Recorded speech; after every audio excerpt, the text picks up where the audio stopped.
Hey YouTube, and welcome back to my channel, GrapesnGlitterTV. Today's video is going to be on how to remove acrylic. So yes, I have some old nails, gotta get the stuff off. I'm gonna show you how I do it. So this is what you'll need. I have 100% acetone there. I will be using some nail files. I have one that I got from Sally's and one that came with my dip kit. So I will do something with that later and I'll show you how to use that. And a buffer, you will need one of those. A nail drill if you have one. A nail file works good, but this definitely helps get things off a bit quicker. Got this off Amazon. It came with these nice tools there. So you'll need a drill if you want one, a bowl, and a dusting brush to get off all of the excess. So those are the materials. I've already done my other nails.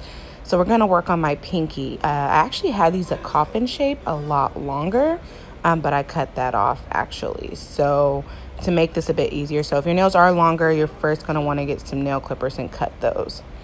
If you guys are interested to see what I do with my nails, because I can't have them looking like this, I will be doing a part 2 to this video. Stay tuned. So the first thing we're going to do is pour some of our acetone into a bowl. You don't need that much, but like I said, I'm doing one nail, but just enough so that you can submerge the entire nail into the bowl. But we can't put that in just yet. So the first thing that we're going to have to do is file off that top sealant coat. So anytime you get your nails done, you're gonna have a top coat. That's that shine, and then you'll get that kind of cut off. So I always end up using like dipping powder ish, and that seems to come off when you file. So that's where the color went. I didn't use any nail file, I didn't use any nail remover. So yeah, you use your drill a little bit to just again help file that down, and then we're just gonna put this into the acetone for a couple of minutes. So yeah, just grab some TV and just watch. Again, it looks weird because just one pinky, but yeah. So after that's in, you'll see it come out. It looks a bit jelly-like. That's exactly what you want. That means that the acetone is getting the acrylic off it safely so that you can start to remove. So I use my drill there, starting from the lifting edge in the back and just doing a sweeping motion to the front of my nail. So you see it start to lift or bunch up.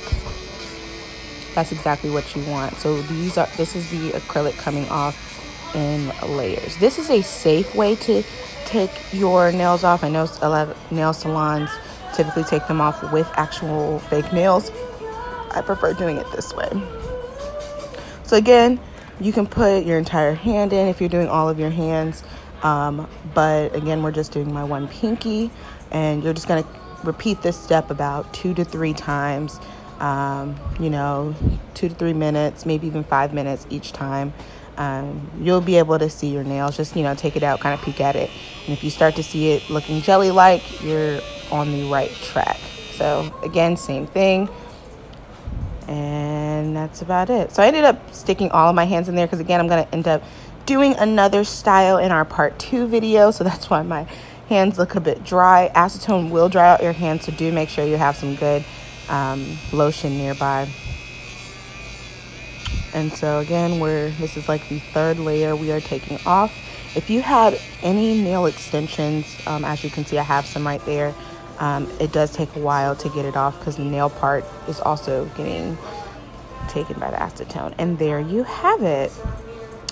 Your nail is all done, nicely buffed. You can file it, push your cuticles down, and honestly just polish from here if you would like to wear your natural nail.